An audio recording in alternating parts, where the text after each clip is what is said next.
पिछली वीडियो में या पिछली क्लास में हमने परमानेंट टिश्यू के पहले प्रकार सरल ऊतक के बारे में पढ़ा, जिसकी 3 टाइप्स हमने पढ़ी, पैरेन्काइमा, स्क्लेरेन्काइमा और कोलेन्काइमा। अब परमानेंट टिश्यू में दूसरा प्रकार है कॉम्प्लेक्स टिश्यू। क्या होता है कॉम्प्लेक्स टिश्यू? पहले तो ये समझने की आवश्यकता है। कॉम्प्लेक्स टिश्यू का तात्पर्य है जब 2 या 2 से अधिक प्रकार की सेल्स या कोशिकाएं आपस में मिलकर किसी एक कार्य को संपादित करें तो उसे हम कॉम्प्लेक्स टिश्यू कहते हैं।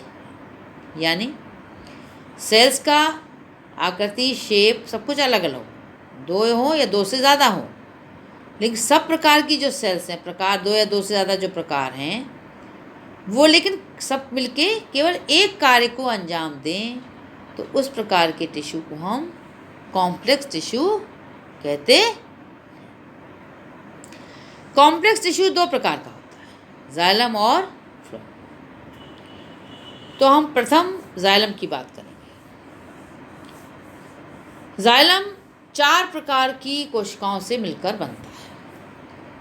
सभी प्रकार आपस में मिलकर जल एवं खनिज लवणों का जड़ से ऊपर की तरफ संवहन करते हैं। प्रोकैम्बियम से विकसित जाइलम प्राथमिक जाइलम कहलाती है।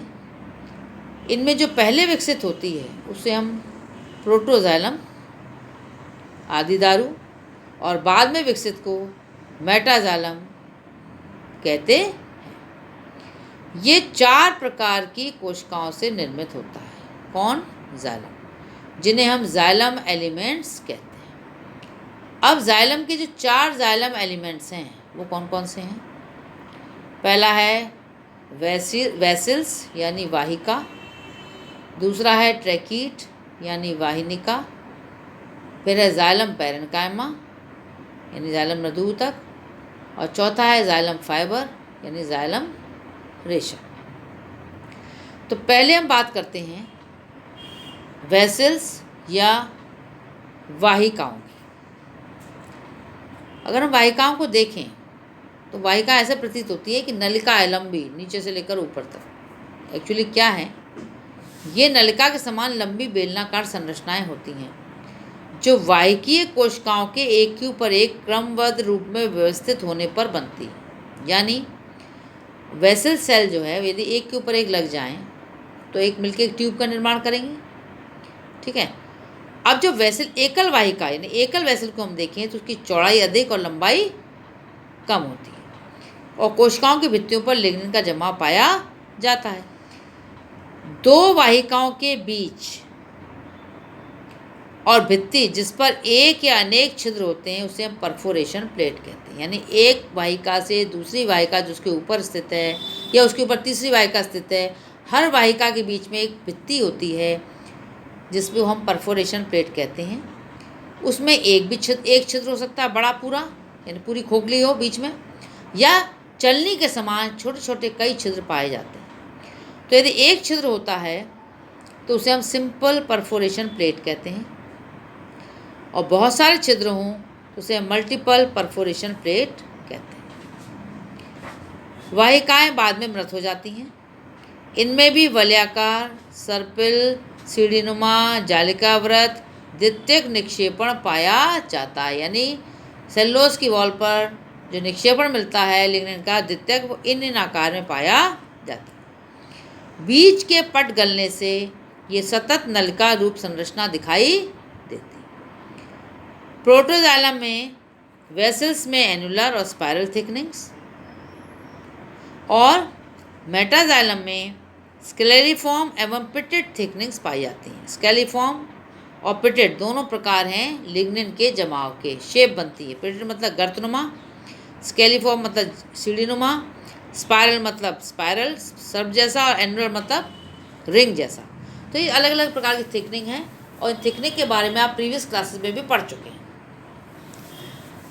उसके बाद है दूसरा प्रकार जाइलम एलिमेंट का। दूसरा एलिमेंट जो है जाइलम का वो है ट्रैकीट, हिंदी में से वाहिनिकाएं भी कहते हैं। वेसल्स तो हैं वाहिकाएं और ट्रैकिड हैं वाहिनिकाएं। जाइलम की ये सेल्स अधिक लंबी व कम चौड़ी होती हैं, किंतु इनके सिरे नुकीले होते हैं। परिपक्व अवस्था में ये कोशिकाएं लिग्निन के जमाव के कारण मृत हो जाती हैं। शुरू में तो जीवित होती भी होंगी, लेकिन बाद में ये लिग्निन जमाव के कारण मृत हो जाती हैं। कोशिकाएं एक पंक्ति में लगी रहती हैं और इनके नुकीले सिरे एक दूसरे को ओवरलैप करते हैं। जहाँ एंड होता है एक सेल का व दूसरी सेल जब लगती है, दोनों के नुकीले सिरे एक दूसरे को ओवरलैप करते हैं, तिरछे होते हैं। सिरे वाले क्षेत्र में पिट्स पाए जाते हैं, जिनसे होकर पिट होते हैं, उनसे होकर पिट से होकर एक कोशिका से पानी और लवण दूसरी कोशिका में स्थानांतरण हो जाता है। लिग्निन का जमाव में प्रोटोजालम में एनुलर और स्पाइरल और मेटाजालम में स्केलिफॉर्म, रेटिकुलेट यानी जालिकावृत और पिटेड यानी गर्त में प्रकार का लिग्निफिकेशन पाया जाता है। ये लिग्निन के जमाव के प्रकार हैं, अलग अलग शेप हैं। अनप्रस्थ काट में गोलाकार अथवा बहुकोणीय संरचना हमको दिखाई देती है। किसकी? ट्रैकीड या वाहिनिका। तो ये दो एलिमेंट हुए जाइलम के, और मैंने आपको शुरू में बताया था कि जाइलम 4 प्रकार के एलिमेंट से मिलकर बनता है। तीसरा एलिमेंट है जाइलम का जाइलम और वुड फाइबर्स। ये जो फाइबर हैं ये स्क्लेरोकाइमेटस सेल्स की तरह होते हैं, यानी स्थूल कोणीय कोशिकाओं की तरह होते हैं। इनकी भित्ति पर लिग्निन पाया जाता है, जिसके कारण ल्यूमन बहुत छोटी होती है, कभी कभी नहीं के बराबर। ल्यूमन मतलब बीच का छेद। किसका छेद? फाइबर का। वो बहुत छोटा होता है, कभी कभी ल्यूमन इतना जम जाता है कि वो बिल्कुल ही गायब हो जाता है। मैच्योर तंतु मृत होते हैं। चूँकि वाहिनिका से बनते हैं, इसलिए फाइबर ट्रैकीड कहलाते हैं। वेसल्स और ट्रैकीड के बीच बीच में पाए जाते हैं। कहाँ इनकी उपस्थिति कहाँ मिलेगी फाइबर की? ऐसे नाम ही उसका जाइलम फाइबर है, तो या तो ट्रैकीड्स के संग मिलते हैं या वेसल दोनों के बीच बीच में पाए जाते हैं और इनको दृढ़ता प्रदान करते हैं पौधे को। अब चौथा एलिमेंट है जाइलम का जाइलम पैरेन्काइमा है। नाम से दिख रहा है आपको पैरेन्काइमा मतलब मृदु ऊतक। तो ऐसा मृदु ऊतक जो जाइलम के संग पाया जाए उसे हम जाइलम मृदु ऊतक कहते हैं। तो ये सामान्य प्रकार की पैरेन्काइमेटस कोशिकाएं होती हैं, मृदु ऊतक की कोशिकाएं होती हैं। पतली भित्ति होती है, समव्यासी होती हैं और जीवित सेल्स होती हैं, लेकिन ये वेसल्स और ट्रैकीड्स के बीच बीच में पाई जाती है, इसलिए इनका नाम पड़ गया जाइलम पैरेन्काइमा। इन सेल्स में संचित भोज्य पदार्थ भी मिलता है। रेस्पिरेशन के द्वारा ये सेल ऊर्जा उत्पन्न करती हैं, जो कंडक्शन की प्रक्रिया के समय काम आती है। किसका कंडक्शन? किसका कंडक्शन? जल और खनिज लवणों का जो जाइलम करता है। ये जाइलम एलिमेंट है तो उसको मदद करता है। द्वितीयक जाइलम में इसकी भित्ति थोड़ी मोटी एवं लिग्निन युक्त हो जाती है, इसे वुड पैरेन्काइमा भी कहते हैं। ये 2 प्रकार की होती है। पहला है एक्सियल पैरेन्काइमा। एक्सियल पैरेन्काइमा ये एधा की तरकु रूपी कोशिकाओं से विकसित हो। एधा मतलब कैम्बियम। उसकी कैम्बियम 2 प्रकार की सेल से मिलकर बनती है ना। तो ये जो एक्सियल पैरेन्काइमा है ये एधा की कैम्बियम की तरकु रूपी कोशिकाओं से विकसित होती है और ये ऊर्ध्वाधर अक्ष में लंबी होती है, मतलब खड़ी अक्ष में लंबी होती है। अब रे पैरेन्काइमा क्या है? ये कोशिकाएं अरीय अक्ष में लंबी होती हैं, मतलब from centre to periphery. Radius में यदि हम देखें तो उस रेडियस में ये लंबी होती है। ये लंब अक्ष में लंबी नहीं होंगी, ये सेंटर से रेडियस की तरफ जाएंगे तो वहाँ लंबी दिखाई देंगी। अरीय अनप्रस्थ काट में व्यवस्थित होती हैं। ये रे इनिशियल से विकसित होती हैं। अरीय संवहन में मदद करती हैं। वो तो करती है लंब अक्ष में मदद, एक्सियल पैरेन्काइमा तो, और रे पैरेन्काइमा रेडियल कंडक्शन जो होता है लेफ्ट टू राइट, सेंटर से पेरिफेरी, उसमें मदद करती है। कार्य क्या है इनका? पदार्थों का संग्रहण करती हैं। वह पैरेन्काइमा है तो संग्रहण कर सकता है, और कुछ हद तक अरीय दिशा में जल संवहन का कार्य भी करती हैं। कौन करती हैं ये कौन करती हैं? जाइलम पैरेन्काइमा की 2 प्रकार, एक्सियल पैरेन्काइमा और रे पैरेन्काइमा। इसके बाद हम बात करते हैं दूसरा कॉम्प्लेक्स टिश्यू, पहला हमने पढ़ा जाइलम, अब दूसरा कॉम्प्लेक्स टिश्यू है फ्लोएम।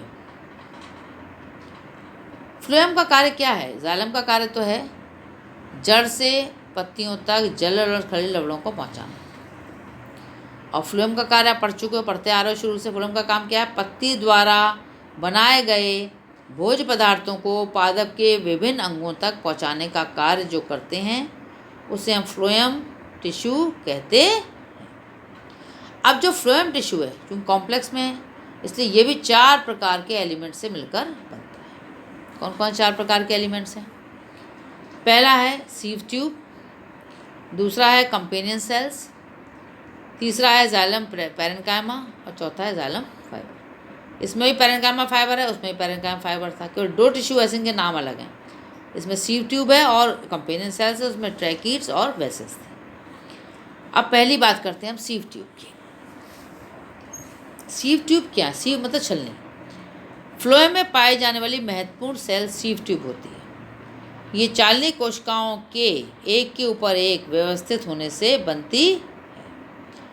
ये कोशिकाएं दीर्घित एवं बेलनाकार होती हैं।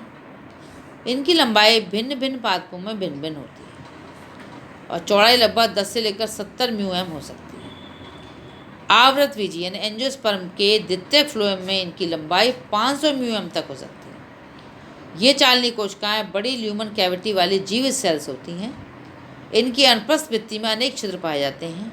इसी कारण अनुप्रस्थ भित्ति को सीव प्लेट कहते हैं, यानी एक सेल उसके संग दूसरी सेल ऊपर जुड़ी है, पिछली सेल उसके ऊपर जुड़ी है, तो एक पूरी ट्यूब बन जाएगी। लेकिन जो सीव सेल है, एक सीव सेल की जो भित्ति होती है बीच की, 2 सीव सेल के बीच की भित्ति, उसको हम सीव प्लेट कहते हैं क्योंकि उसमें बहुत सारे छेद पाए जाते हैं। बीच में बड़ी रिक्तिका पाई जाती है सेल्स के बीच में। रिक्तिका में घुलित भोज्य पदार्थ पाया जाता है। रिक्तिका के चारों ओर जीव द्रव पाया जाता है। एक केंद्रक होता है। परिपक्व अवस्था में केंद्रक लुप्त हो जाता है। विंटर सीजन में सीव प्लेट पर कैलोज नामक कार्बोहाइड्रेट की परत जमा हो जाती है जिसे कैलस कहते हैं, पर बसंत ऋतु में घुल जाती है और छिद्र पुनः खुल जाते हैं क्योंकि बसंत में ग्रोथ होती है, तो उसमें ग्रोथ के समय चाहिए आपको भोज्य पदार्थ और सारे अंग ग्रो करेंगे। पानी की नीचे से पानी और लवण भी ऊर ज़्यादा जाएगा और भोजन भी सब जगह पहुँचाया जाएगा, तो बसंत ऋतु में ज़्यादा ग्रोथ होती है और विंटर्स में इतनी ग्रोथ होती नहीं, तो उस पर ये जम जाता है, कैल छिद्रों को बंद कर देता है। तो हमने ये पहला एलिमेंट पढ़ा फ्लोएम का, दैट इज सीव ट्यूब। दूसरा एलिमेंट है कंपेनियन सेल्स।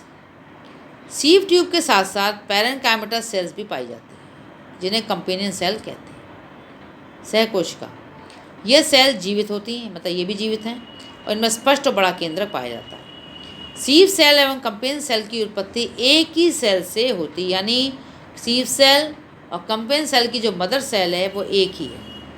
जिम्नोस्पर्म और टेरिडोफाइटा में ये सेल नहीं पाई जाती, सीव सेल, ये कंपेनियन सेल। इनके स्थान पर एल्ब्यूमिनी कोशिकाएं होती हैं। फ्लोएम की निष्क्रिय अवस्था में मंड का संचय करती हैं। फ्लोएम की निष्क्रिय अवस्था जब होती है तो ये मंड का संचय कर लेती हैं। ये चालनी नलिका और अन्य कोशिकाओं के बीच संयोजी का कार्य भी करती हैं, मतलब बीच का एक तरह का सेतु है। अनमृदुत की कोशिकाओं के साथ प्रेशर ग्रेडियंट बनाने में भी सहायक होती है। कौन? Companion cells. इसके बाद है फ्लोएम पैरेन्काइमा। आप नीचे डायग्राम देखिए, वेसल का, ट्रैकीड का, sieve tube with companion cell, ठीक है। अब तीसरा जो एलिमेंट है फ्लोएम का वो है फ्लोएम पैरेन्काइमा। ये कोशिकाएं अन्य मृदु ऊतक कोशिकाओं जैसी होती हैं। पैरेन्काइमा है तो पैरेन्काइमा ही होगा। अब फ्लोएम के संग जुड़ा है तो फ्लोएम पैरेन्काइमा हो गया। फ्लोएम के बीच बीच में ये जीवित सेल्स उपस्थित होती हैं। फ्लोएम की सक्रिय अवस्था में इनकी प्राथमिक कोशिका भित्ति पतली व सेल्यूलोज युक्त होती है, पर फ्लोएम के निष्क्रिय हो जाने पर यह स्थूलित व दृढ़ीकृत हो जाती है। मोनोकॉट तथा कुछ द्विबीजपत्र पात्रों जैसे रेनुकुलस में ये नहीं पाई जाती फ्लोएम पैरेन्काइमा। ये कोशिकाएं मंड, वसा, टेनिन, रेजिन, म्यूसिलेज का संचय करती हैं, क्योंकि भाई पैरेन्काइमा जो है वो संचय कर सकता है। अब चौथा एलिमेंट है फ्लोएम फाइबर। जैसे जाइलम फाइबर था ऐसे फ्लोएम फाइबर, जैसे जाइलम पैरेन्काइमा था फ्लोएम पैरेन्काइमा, यानी पैरेन्काइमा जो फ्लोएम के संग पाया जाए वो फ्लोएम पैरेन्काइमा, फाइबर जो फ्लोएम के संग मिले वो फ्लोएम फाइबर। तो हम चौथा एलिमेंट है फ्लोएम फाइबर। ये स्क्लेरेन्काइमेटस, जो फाइबर है तो स्क्लेरेन्काइमेटस तो हो गई, तो ये स्क्लेरेन्काइमेटस सेल्स होती है नॉर्मल, जो फ्लोएम सेल के बीच बीच में पाई जाती है, इसलिए इसका नाम उन्होंने रख दिया फ्लोएम फाइबर, और उन्हें यांत्रिक शक्ति प्रदान करती है। ये सेल्स लंबी, नुकीली, मृत एवं दृढ़ होती हैं। इन्हें फ्लोएम फाइबर कहा जाता है। ये बास्ट फाइबर व्यवसाय उपयोग में भी आते हैं, पहले भी अपन पढ़ चुके हैं इनके बारे में। तो इस प्रकार से ये कॉम्प्लेक्स टिश्यू के 2 प्रकार हैं और दोनों प्रकार के 4 एलिमेंट्स हैं। नीचे डायग्राम में आप देखिए, पहला है वेसल्स का, चौड़ाई कम ज़्यादा, लंबाई कम, 2 वेसल्स एक के ऊपर रखी हैं और ऐसी बहुत सारी वेसल्स जब आपस जुड़ेंगी तो एक ट्यूब का निर्माण करती हैं जो नीचे से जल और खनिज लवणों को ऊपर तक ले जाता है। दूसरी है ट्रैकी। ट्रैकी देखिए आप, पतली है, लंबी है, किनारा जाकर टेपर हो गया, दोनों तरफ नुकीला किनारा है, और ये छोटे छोटे छिद्र दिखाई दे, गर्त हैं साइड वॉल्स पे। तीसरे डायग्राम आप देख रहे हैं, sieve tube with companion cell, बीच में सीव ट्यूब है, उसके ऊपर देखो परफोरेशन प्लेट भी दिखाई दे रही है, छिद्रित जहाँ एंड हो रहा सीव ट्यूब का ऊपर की तरफ, और साइड में जो सेल है उसको हमने कंपेनियन सेल कहा जाता है, जो राइट साइड में है। ठीक है, तो ये कंपेनियन सेल है, ये आपकी लेफ्ट साइड में भी कंपेनियन सेल है। तो इस तरह से ये कंपेनियन सेल जो होती हैं, क्योंकि दोनों की मदर सेल एक होती है जिसके बराबर से लगी रहती है। तो इस तरह से डायग्राम में आप तीनों को देख सकते हैं।